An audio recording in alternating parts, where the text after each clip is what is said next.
My name is Isabella Edwards, and I'm 38 years old. Have you ever been called a failure by your own parent? Not in private, but in front of 200 people at a grand ballroom? That's exactly what happened to me at my father's retirement dinner. He stood at that podium, looked directly at me, and told everyone I was his biggest disappointment.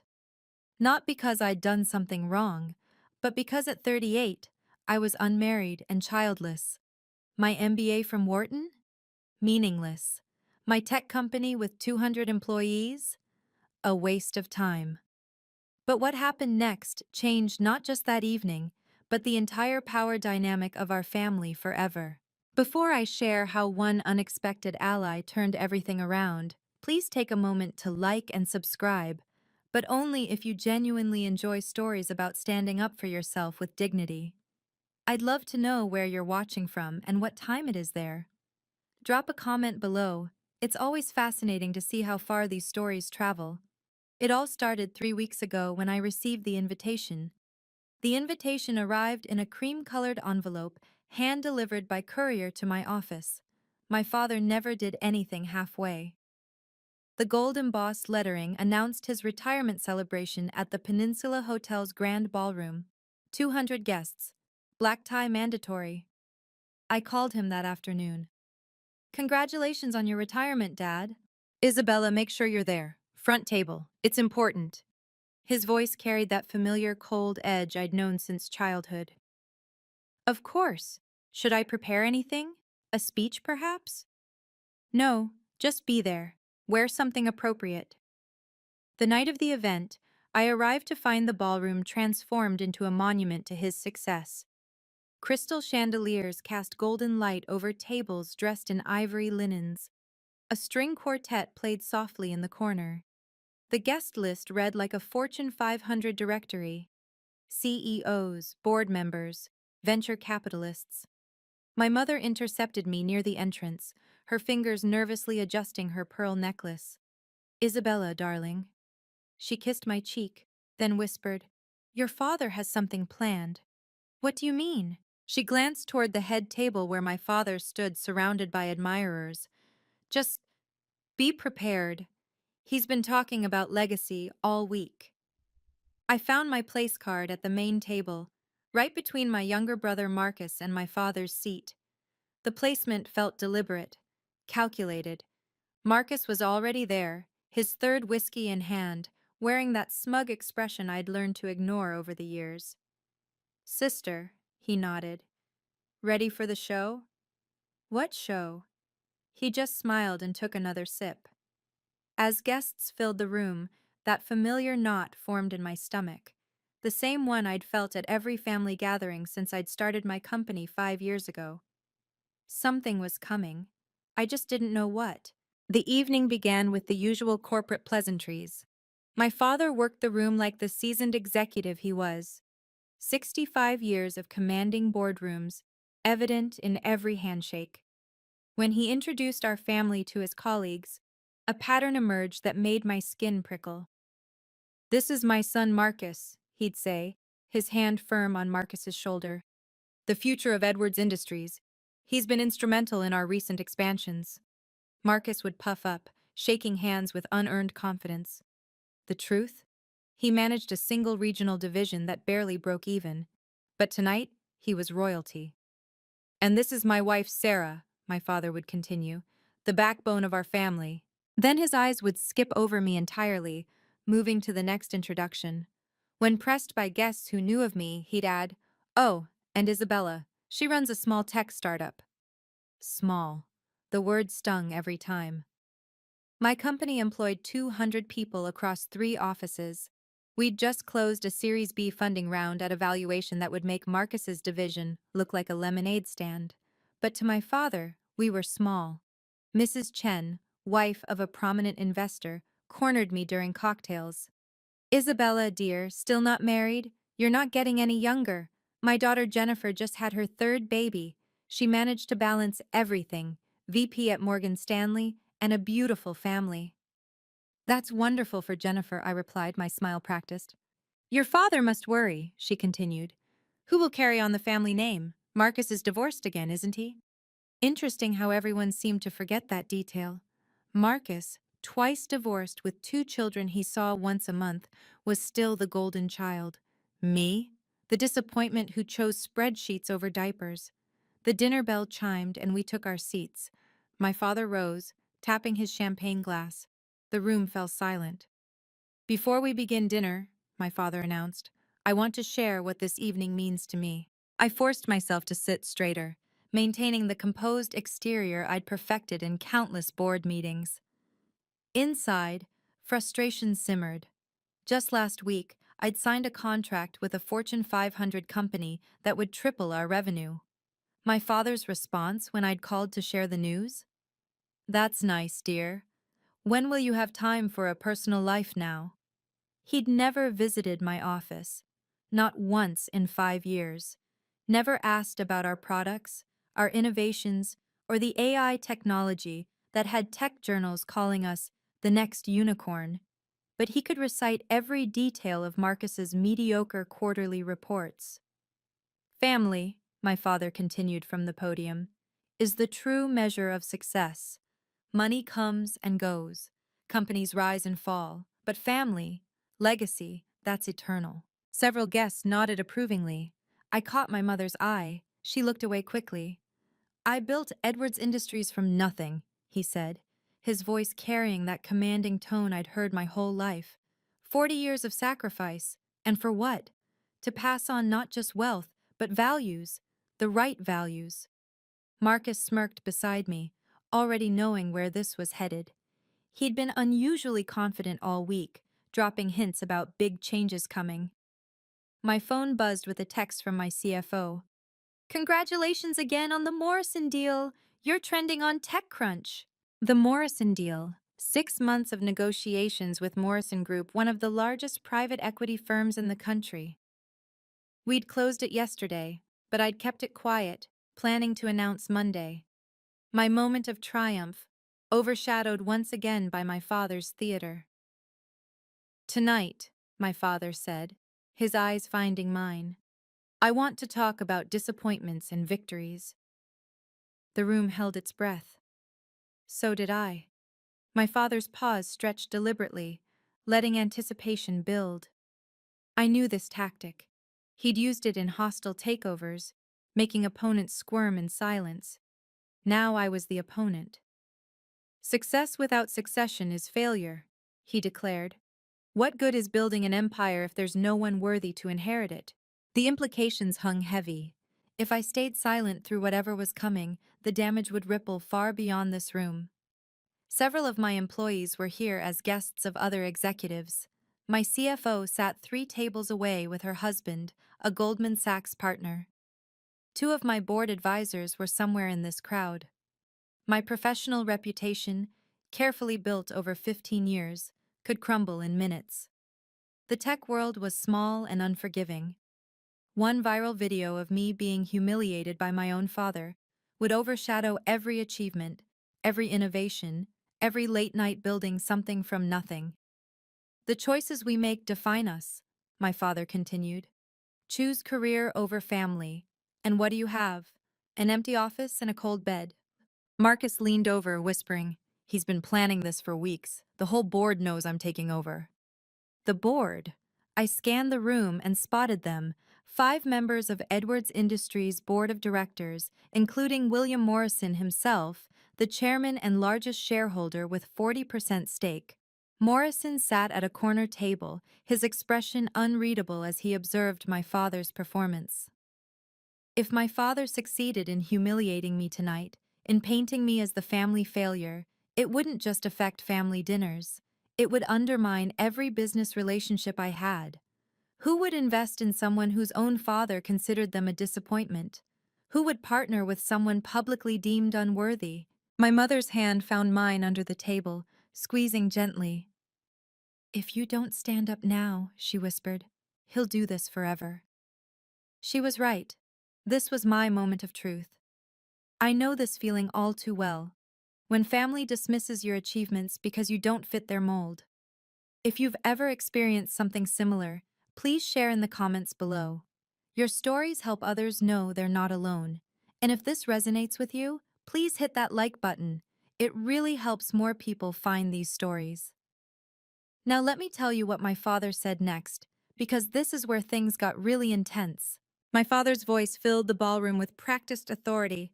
"I have two children," he announced, his gaze sweeping across the crowd before landing on me. "But only one disappointment." The words hit like ice water. Gasps rippled through nearby tables. Someone dropped a fork. It clattered against china in the sudden quiet. "Isabella thinks career matters more than family," he continued, each word deliberate. "She's 38 years old. 38. At her age, I had two children and was building a legacy they could inherit. What good is success without a husband?" He asked the room, but his eyes stayed locked on mine. What good is a company without a family to come home to? Marcus straightened beside me, his moment arriving. "While Isabella chases her little startup dreams," my father said, gesturing toward Marcus, "my son has given me two beautiful grandchildren. He understands what matters." No mention of Marcus's two divorces. No mention of the custody battles or the weekends he skipped with his kids for golf trips. The room didn't need those details. They had their narrative. The successful son who prioritized family and the daughter who selfishly chose ambition. At 38, still alone, my father shook his head theatrically. What a waste of good education. Wharton MBA, top of her class, and for what? To sit in an empty apartment married to her laptop? 200 pairs of eyes turned to me. Some held pity, others judgment, a few barely concealed satisfaction. The women especially, I could see them mentally calculating their own choices, feeling superior in their marriages and children. My phone lit up with another text, this time from a reporter at TechCrunch. "Is that really you at the Edwards retirement dinner, getting destroyed?" Someone was live streaming this. Of course they were. My humiliation would be viral by morning. Through my peripheral vision, I noticed William Morrison hadn't touched his champagne. While others watched my father's performance with rapt attention or uncomfortable fascination, Morrison observed with the calculating gaze of a chess player seeing 10 moves ahead. He pulled out his phone, typed something quickly, then showed the screen to his assistant. She nodded and slipped out of the ballroom with unusual urgency. Strange. Morrison never left events early, and his assistant never ran errands during speeches. In the 6 months I'd been negotiating with Morrison Group, I'd learned he was meticulous about appearances, about timing. Everything had a purpose. My father continued his monologue, but Morrison's attention had shifted. He was watching me now, not with pity or judgment, but with something that looked almost like anticipation. "The saddest part," my father was saying, "is the wasted potential. Isabella could have had it all. Instead, she chose to have nothing that matters." Morrison's lips moved slightly, as if counting down. His assistant reappeared at the ballroom entrance, carrying a leather portfolio. She didn't return to their table but positioned herself by the main doors, waiting. I remembered our last meeting 6 months ago. Morrison had asked unusual questions, not just about my company's technology, but about my relationship with my father, about Edwards Industries, about family dynamics. I'd thought he was making small talk. Now, watching him check his watch with deliberate precision, I wondered if there'd been more to it. "Some people," my father said, his voice carrying a note of false sorrow, "are simply incapable of understanding what really matters in life." Morrison stood up. The movement was subtle, but in a room hanging on my father's every word, it drew attention. He didn't head for the exit, though. He stood there, at his table, waiting for something. Or someone. My phone buzzed with a text from an unknown number. "Don't leave yet. Trust me. WM." William Morrison, the chairman of my father's board, was texting me during my public humiliation. My fingers trembled slightly as I deleted the message, but not from embarrassment. Something was happening here, something beyond my father's cruel theater. 6 months ago, Morrison had approached me at a tech conference. Not about investing in my company, that came later, but with questions about Edwards Industries' 5-year plan, about succession, about whether I'd ever considered a role in my father's company. Never, I'd told him flatly. My father would never allow it. What if he had no choice? Morrison had asked. I'd laughed it off then, thinking it was hypothetical. But Morrison didn't deal in hypotheticals. He dealt in leveraged buyouts, hostile takeovers, and strategic acquisitions that crushed competitors before they knew they were in a fight. I'm announcing tonight, my father's voice cut through my memories, that Marcus will be taking over as CEO of Edwards Industries when I step down next month. Applause scattered through the room, lukewarm and obligatory. Several board members exchanged glances. Morrison remained standing, his presence now impossible to ignore. As for Isabella, my father continued, perhaps she could work under her brother, learn what real leadership looks like. Maybe Marcus can teach her about priorities. The insult was so blatant, so calculated, that even some of his supporters shifted uncomfortably. Working under Marcus? The brother who'd failed the bar exam twice and only had a job because of nepotism? Morrison's assistant had moved closer, the leather portfolio clutched against her chest. Whatever was in there was important enough to retrieve during the biggest social event of the year. Stay strong, another text appeared. The truth has a way of surfacing. The truth about what? Marcus has proven himself, my father declared, gesturing grandly toward my brother. He understands that a real man, a real leader, puts family first. That's why I'm confident leaving my legacy in his hands. Marcus stood, basking in manufactured glory. Thank you, Father. I won't let you down. He turned to the crowd. Edwards Industries will continue to thrive under traditional values and proven leadership. Traditional values, code for keeping women in their place. A real woman would have prioritized family, my father said, his eyes finding mine again. Instead, Isabella plays with computers while her biological clock ticks away. What kind of example is that? Someone at a nearby table whispered, "This is brutal." Another person held up their phone, definitely recording. Perhaps working under your brother will teach you humility, my father continued. Marcus can show you how to balance priorities, how to be a complete person, not just a walking spreadsheet. Marcus laughed, actually laughed. I'd be happy to mentor you, Isabella. Maybe start you in our internship program? The room collectively held its breath.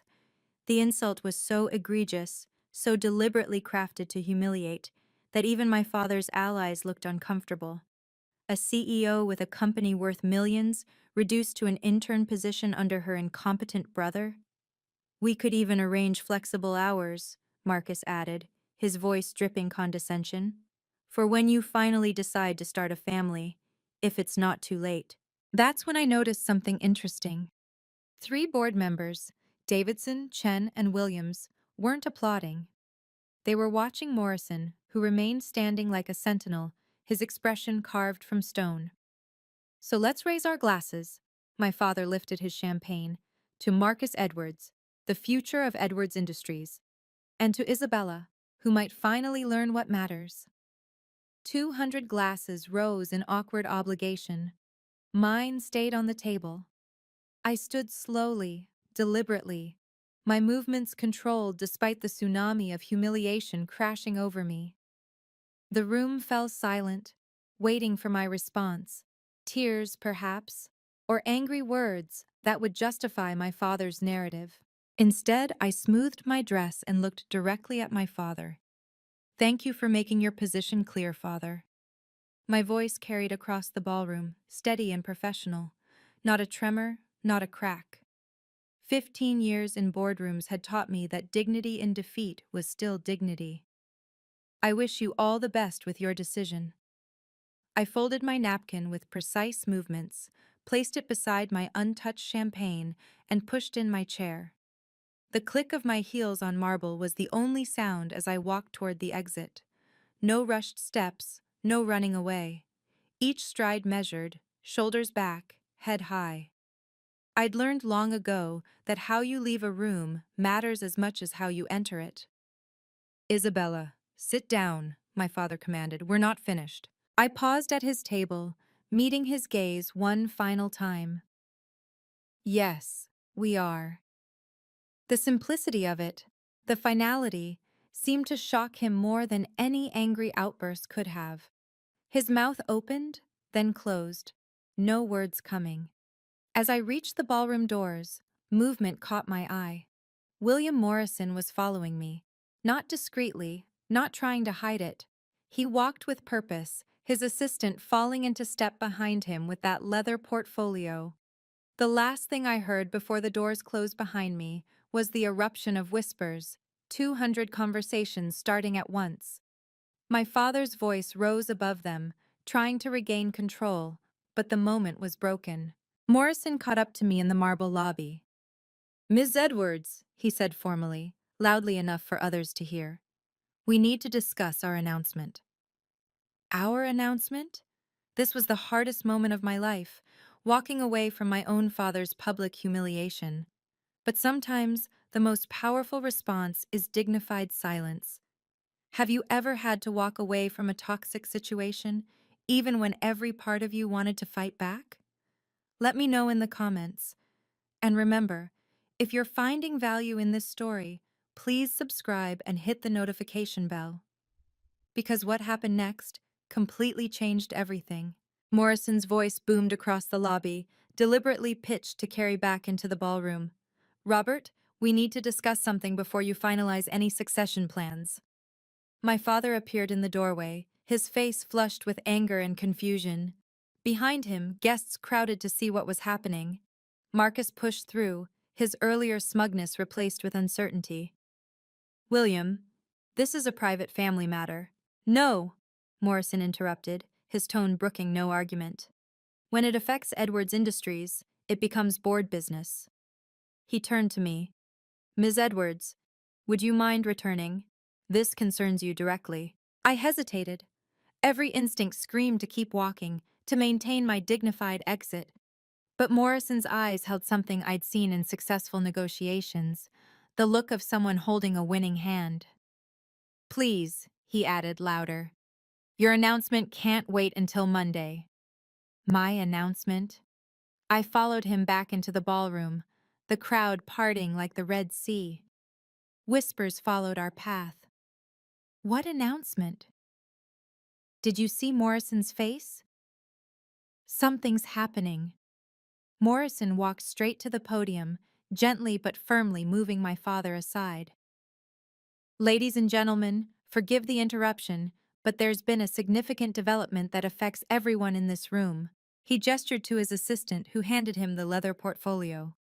"This young woman," he indicated me, "just sold her company yesterday. The deal closed at 4 p.m. Eastern." The room buzzed with confusion. My father's face darkened. "William, this is hardly—" "For $50 million, Morrison continued, his voice cutting through the noise. "To be exact." The buzzing stopped. Dead silence. Marcus's champagne glass slipped from his hand, shattering on the marble floor. "To Morrison Group," he added, pulling out the signed contracts, "making her our youngest acquisition CEO and strategic partner." My father's face went from red to white in seconds. Morrison's assistant connected a tablet to the ballroom's presentation system.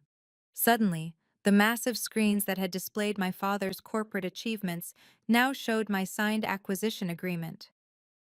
"Isabella's company has developed revolutionary AI technology," Morrison announced, his voice carrying the authority of someone who'd built a $3 billion empire.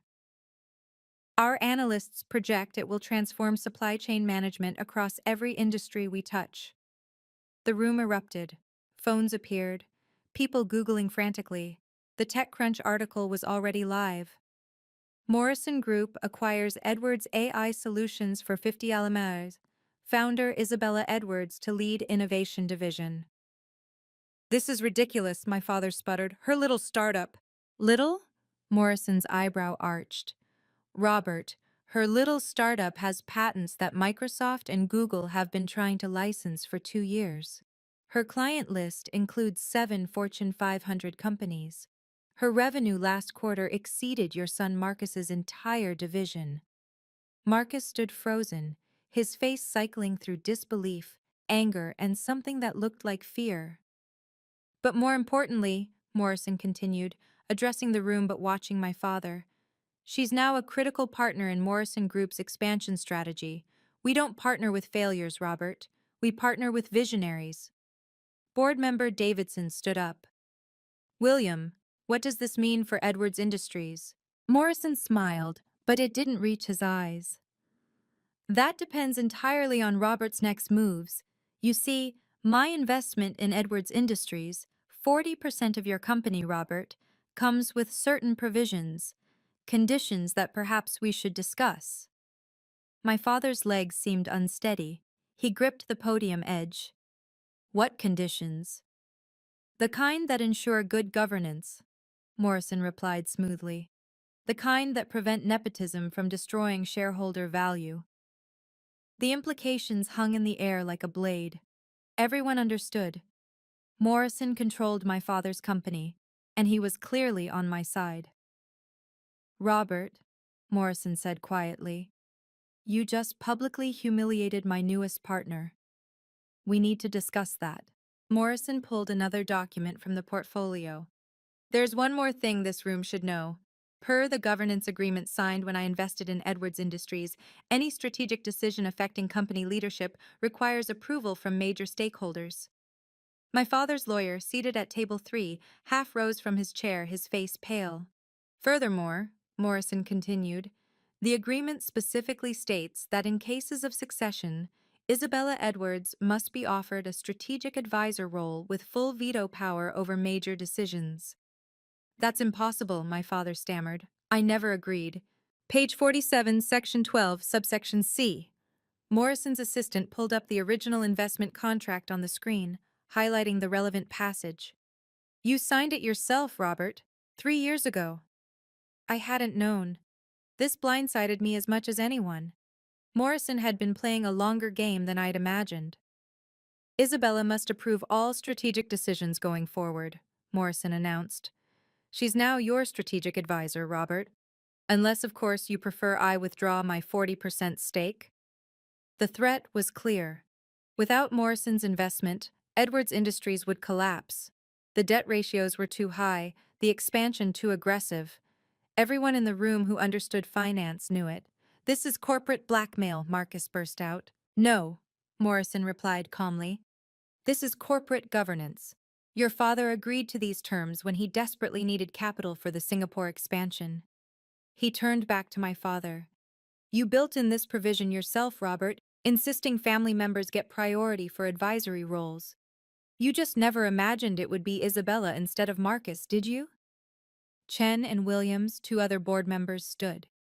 We support Morrison's interpretation, Chen announced. The contract is clear. My father looked around the room, searching for allies, finding none.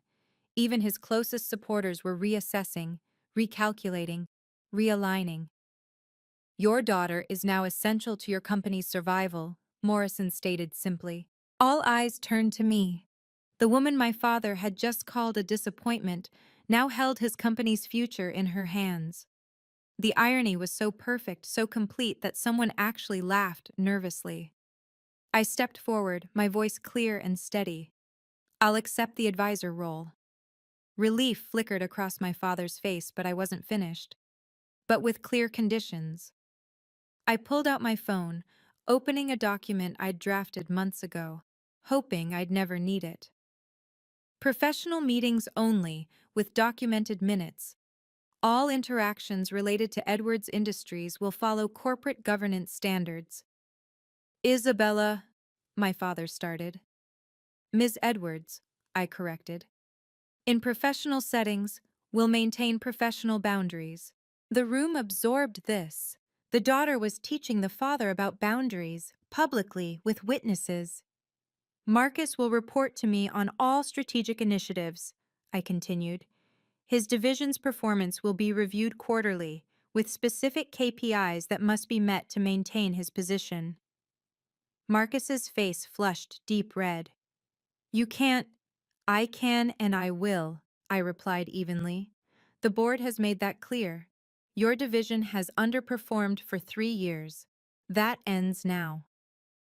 Furthermore, I addressed the room, there will be no personal discussions during business hours, no comments about my marital status, my choice to have or not have children, or any other aspect of my personal life. These are the professional boundaries required for a functioning advisory relationship. Morrison nodded approvingly. Other board members murmured agreement.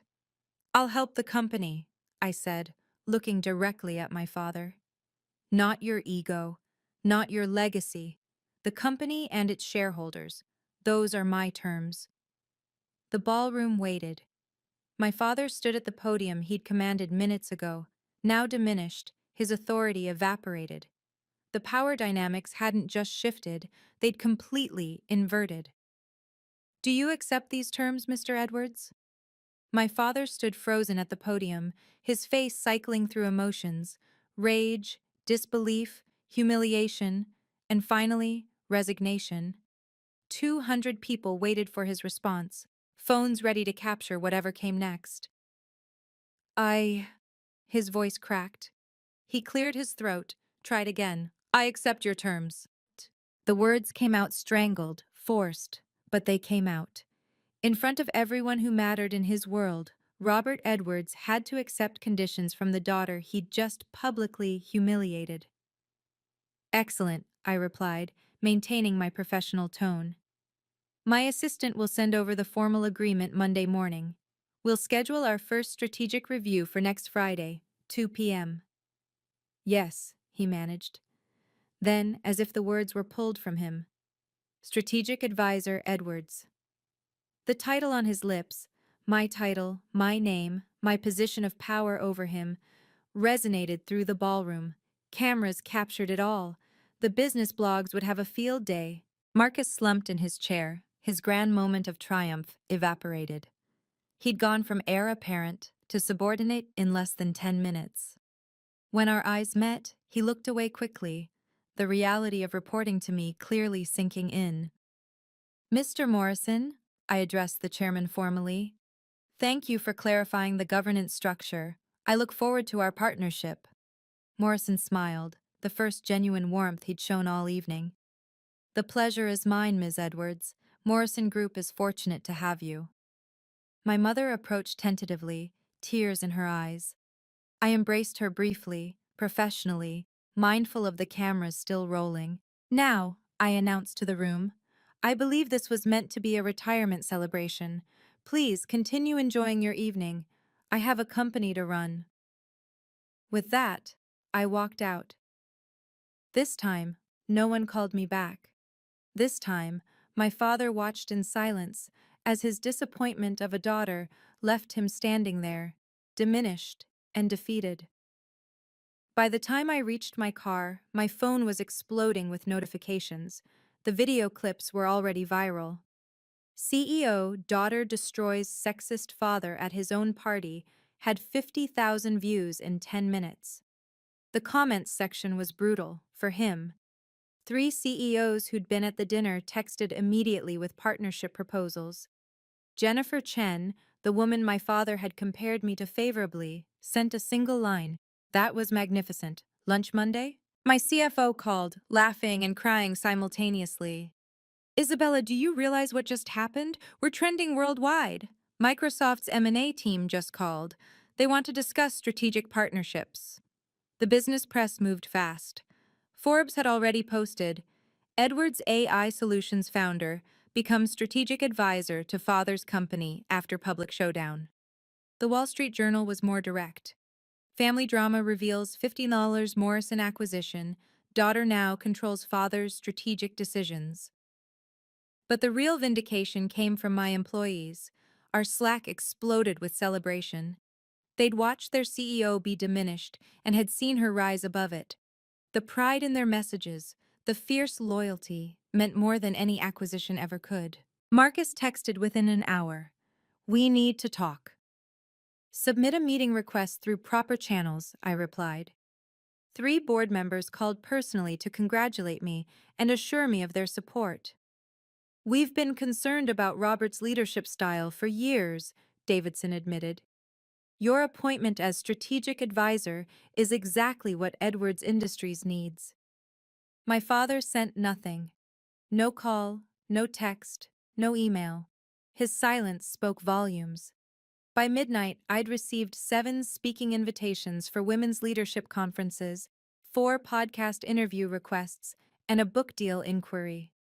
The woman who'd been called a failure at 7 p.m. was the most talked about executive in tech by midnight. The power shift was complete and irreversible. The family aftermath was swift and revealing. My mother called the next morning, her voice stronger than I'd heard in years. Isabella, I'm so proud of you. Your father hasn't left his study since last night, but I don't care. For the first time in 40 years, I feel like I can breathe. She was staying with her sister for a few days. To let him process, she said. But we both knew it was more than that. The power dynamics in their marriage had shifted too. Marcus sent a formal email Sunday night. Isabella, I apologize for my behavior and comments at the dinner. I've been jealous of your success and let Dad's favoritism go to my head.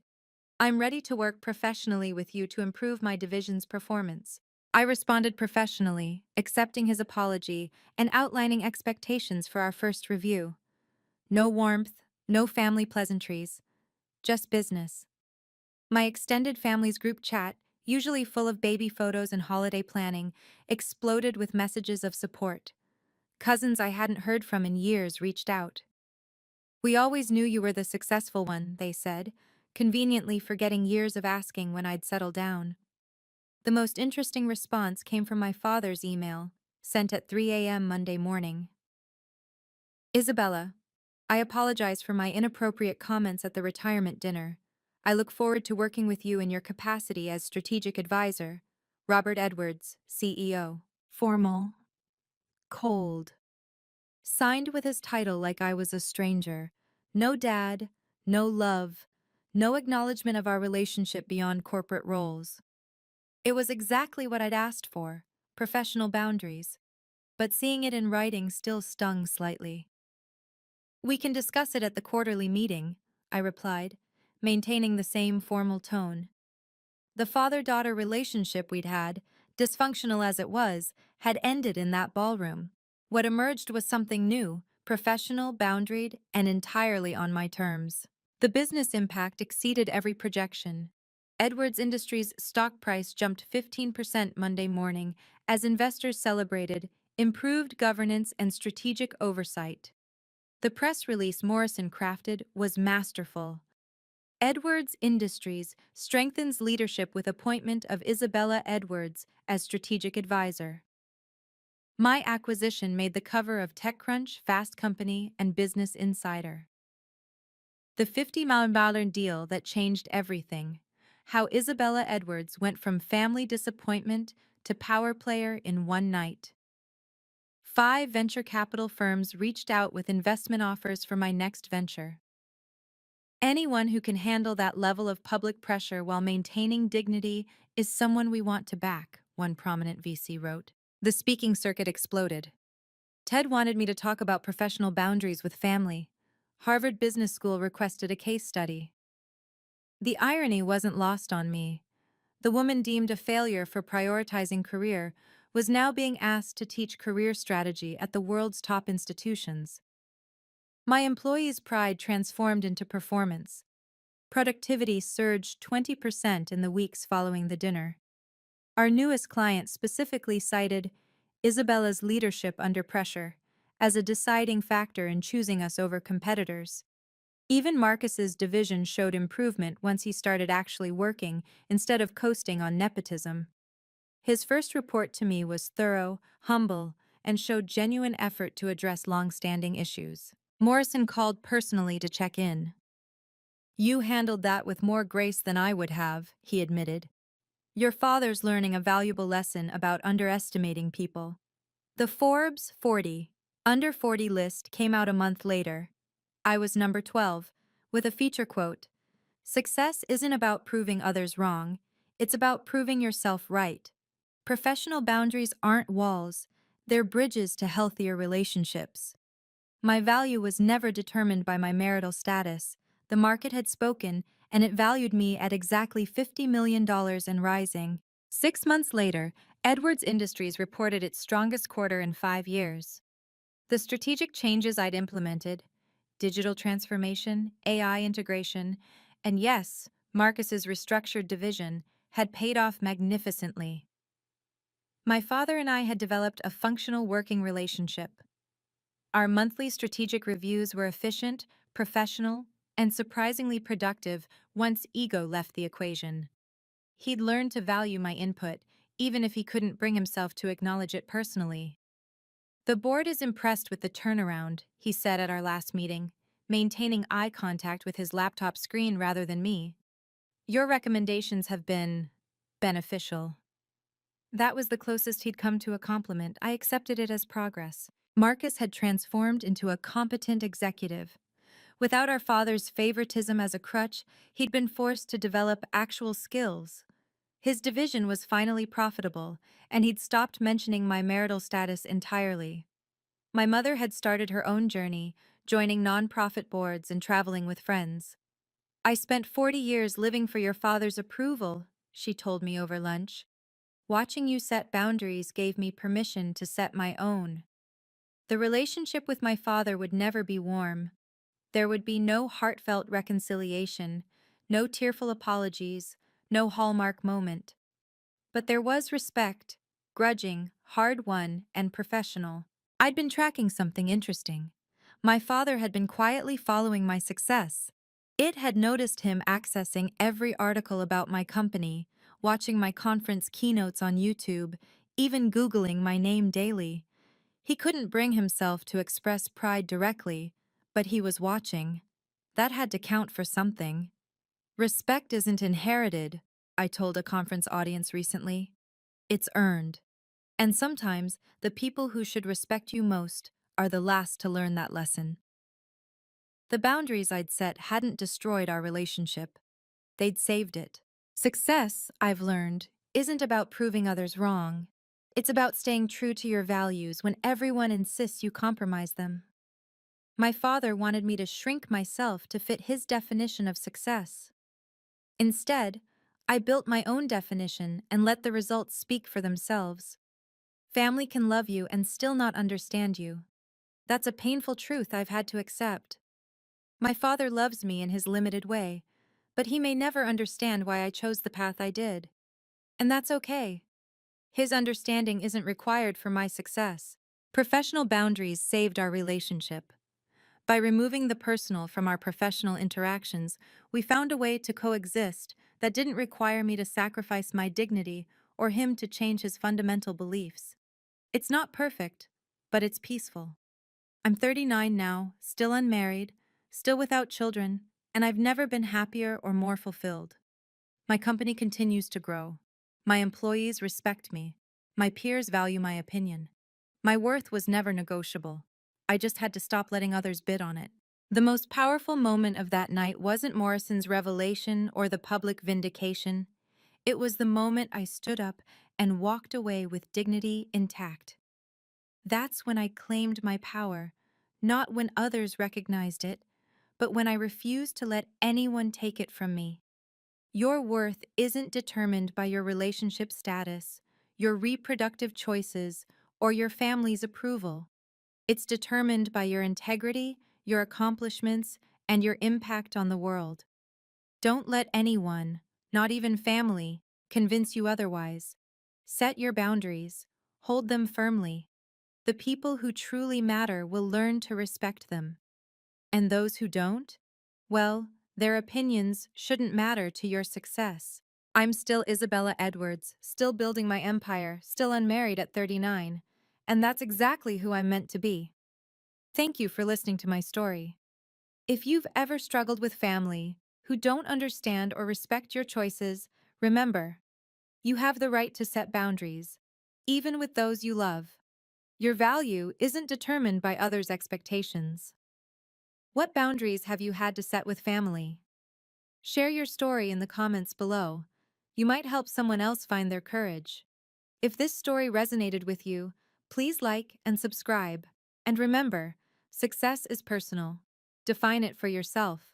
Until next time, stay strong and stay true to yourself.